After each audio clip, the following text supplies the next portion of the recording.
औरंगजेबाच्या कबरीला घेऊन राज्यभर बजरंग दल असेल, व्हीएचपी असेल किंवा इतर हिंदुत्ववादी संघटना आंदोलन करतायत आणि आंदोलनामध्ये त्यांची मागणी आहे की औरंगजेबाची खुलताबादची कबर हटवल्या जावी आणि ती इथून दुसरीकडे घेऊन जावं, अशा पद्धतीची मागणी. त्यासाठी 3 ते 4 दिवस झालं आंदोलन सुरू आहेत राज्यभर.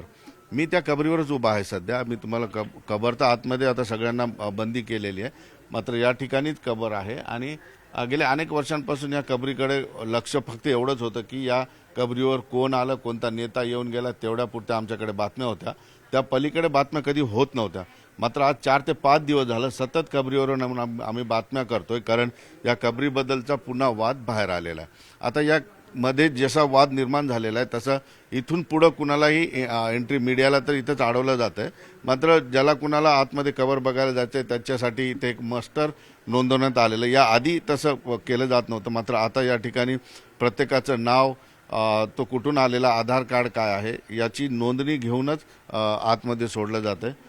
24 तास या ठिकाणी पोलीस, होमगार्ड यांचा बंदोबस्त आहे आणि SRPFची टीमसुद्धा या ठिकाणी लावण्यात आलेली आहे. एकंदरीतच पूर्ण काळजी घेतली जाते. अनेक अफवा या ठिकाणी पसरवल्या जात आहेत की बजरंग दलाचे लोक आता येत आहेत, थोड्या वेळाने येत आहेत, रात्री येणार आहेत, कबर उकडणार आहेत. त्यामुळं खुलताबादचं वातावरण थोडंसं ढवळून निघालेलं आहे, तणावाचं.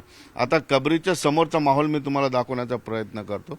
या बाजूलाच औरंगजेबाच्या कबरीच्या बाजूला त्याचा मुलगा जो आहे आझम शाह, त्याची सुद्धा कबर या ठिकाणी आहे आणि मुसाफिर खाना या ठिकाणी आणि इथं मस्जिद सुद्धा आहे.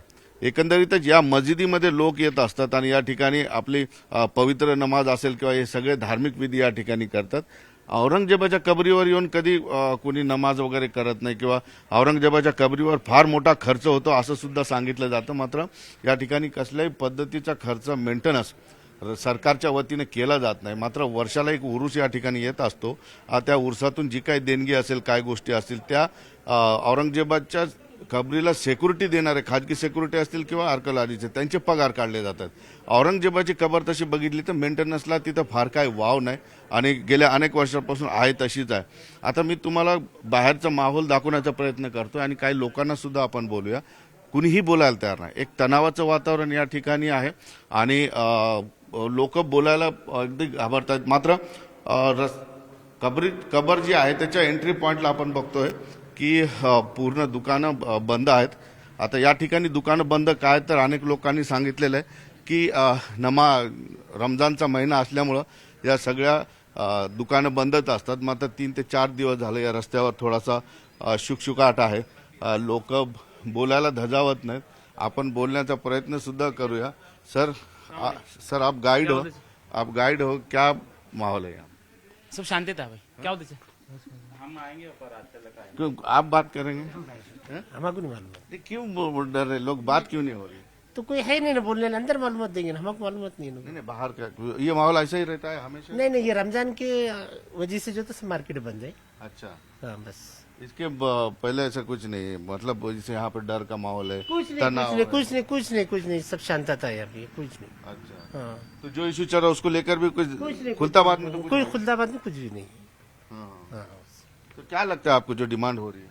क्या बाबू की, हाँ कुछ हमको तो मालूम नहीं उसके। यहाँ तुम्हारे सगळे- मीडिया से मालूम पड़ रहा है कि जो तो शांतता खराब है, पर हमारे शहर में तो ऐसा कुछ है ही नहीं। कुछ नहीं. नहीं कुछ नहीं। फक्त आपण प्रत्येक जण काढता पाय घेतो आहे, कारण ज्या पद्धतीनं हा विषय वर घेतला गेला त्यामुळं या ठिकाणची लोक बोलायला घाबरत आहेत थोडी, कारण किंवा या ठिकाणी दुकानदार असतील किंवा आतमधले गाईड असतील, हे लोक बोलायला घाबरत आहेत. एकंदरीतच एक तणावाचं वातावरण आहे. बाहेर बजरंग दल असेल किंवा इतर सगळे त्या ठिकाणी जे आहेत आंदोलनं करतायत, त्याचा परिणाम खुलताबादमध्ये दिसतो आहे. थोडंसं तणावाचं वातावरण. मात्र मी अनेक लोकांना या ठिकाणी बोललेलो आहे.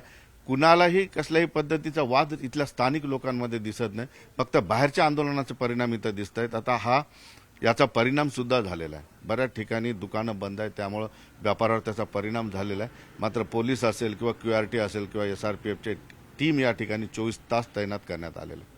सुधीर जाधवसह सिद्धार्थ गोदाम, न्यूज 18 लोकमत, खुलताबाद.